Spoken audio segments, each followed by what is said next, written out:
What is feedback automatic control?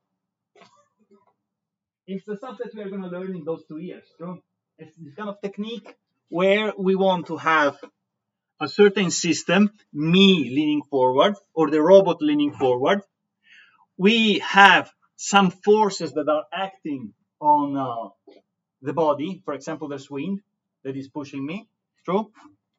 I measure something and I put what I measured, like the behavior of the system that I'm measuring right now, against what I would like the system to do, my reference signal. I get an error, and depending on the error, I make a map that transforms the error into action. You see it? And this is one way of doing stuff, and we are going to get expert about this. If this doesn't make too much sense right now, don't worry. We have a whole course to arriving at understanding somehow where we want to go. Very important thing, what we are going to see in this course, and what you are going to see actually in the 2 years to 3 years program, is going to be a subset of what you can do with automatic control. You are not going to become an expert of everything about automatic control. There's a lot of things, okay? For example, in this course, we are going to do this part.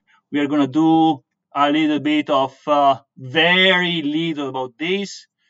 We are going to do this part quite a lot. And in other courses, you will do other parts.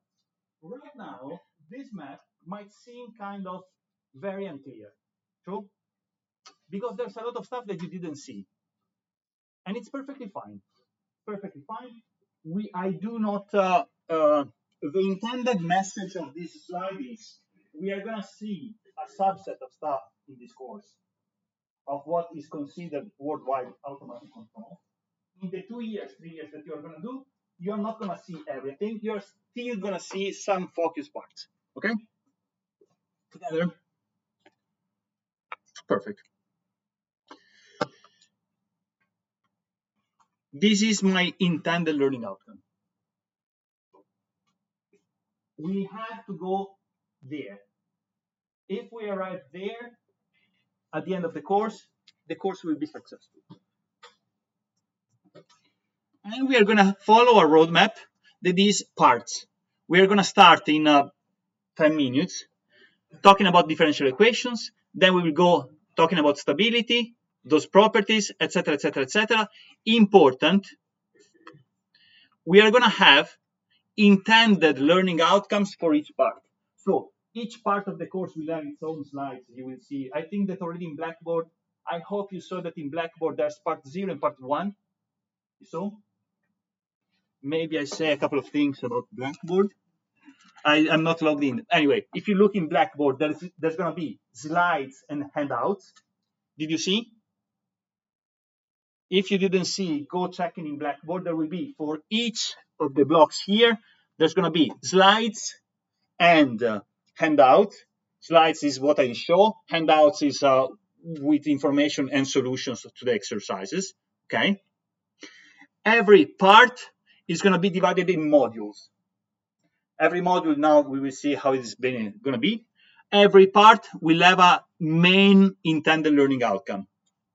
For example, now we are going to start learning this skill. Read.